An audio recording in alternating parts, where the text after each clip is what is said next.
Now, the distribution of a COVID-19 vaccine is expected to drive energy access across the continent this year. In their energy access trends for 2021, DRE Technologies analysts point out that tariffs, subsidies and vested interests will also play a huge role as far as who gets electricity. Now, the analysts also note that there is a growing number of nations in Western Africa looking to the private sector for power generation. Investors are also focused on energy access, are shifting to commercial and industrial investments. Well, let's take this all apart with William Brent. He is the Chief Campaign Officer of Power for All. Great to have you on the show with us, Mr. Brent.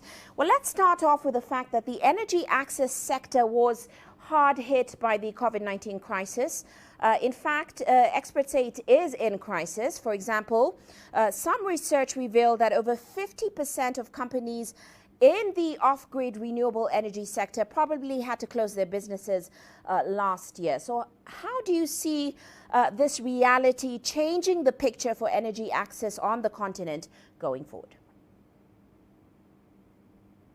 Thanks, Uche, for having me. So while it's true that the local companies in particular were impacted by COVID last year, and you saw that the lion's share of investment going to just a handful of foreign companies, the pandemic also very clearly illustrated the need for stronger local ecosystems, entrepreneurial ecosystems, supply chains, due to the disruptions of the global supply chain. So what you're seeing actually this year, I think, will be an increased focus on investing in local companies and building them up, as well as local supply chains. And you're actually already hearing calls for as much as up to half of funds coming into the sector to be earmarked for local companies. So I think analysts actually expect to see a rebound of the sector in Q2 in terms of consumer demand and investment. It'll be somewhat uneven. I think the other thing is that we're also seeing increased calls for demand side subsidies to help consumers afford energy access solutions. So all of those things combined actually make 2021 potentially quite a good year for the sector. Well, that is quite optimistic, because we know that most governments right now in Africa, they've had to redirect their financial resources, which were intended for energy developments, to sectors such as health. Also, the donors, multilateral agencies, they're preoccupied with COVID-19 right now. So where will we see the sector finding financial relief? What particular places do you think they can go to going forward? And certainly, will it be enough to maintain that momentum we saw pre-COVID? So you're already seeing institutions like the World Bank, the African Development Bank, and other bilateral and multilateral donors definitely putting more money into healthcare infrastructure.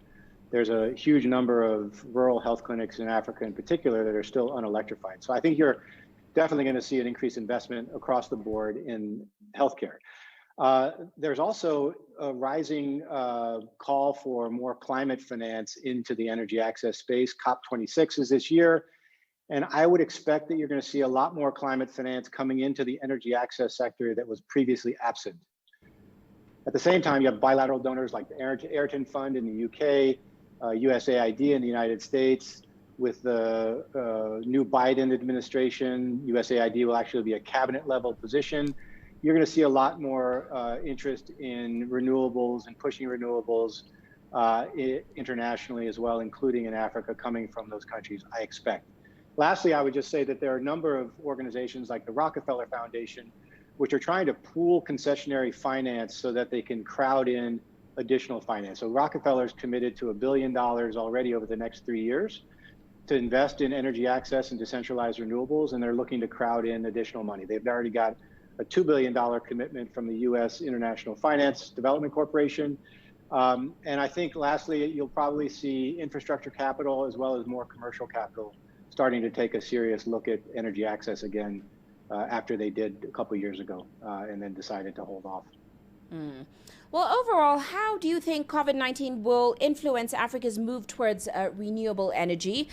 We have some experts saying that the impact that COVID-19 has had on energy demand as well as supply chains in the oil and gas sector, and of course, government energy budgets, that will create an opportunity for Africa to now accelerate its use of renewable energy resources. What are your thoughts on that?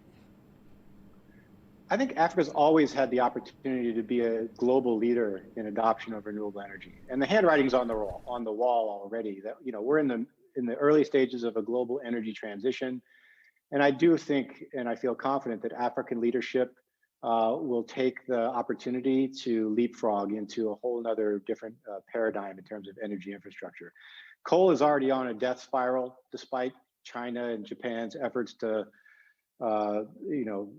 dump their technology into emerging economies, including in Africa. Investors, insurers are steering clear of coal. Natural gas and oil still have a future, a longer lifespan, but I also think that with the new administration in the United States, a refocus on climate and clean energy, you're going to see that have a domino effect in terms of uptake of solar and wind, especially as costs continue to just come down. It's way too affordable for governments to ignore renewable energy at this point. Well, we'll certainly continue to watch that sector. Many thanks for your insights, Mr. Brent. That, of course, is William Brent. He's a Chief Campaign Officer at Power for All.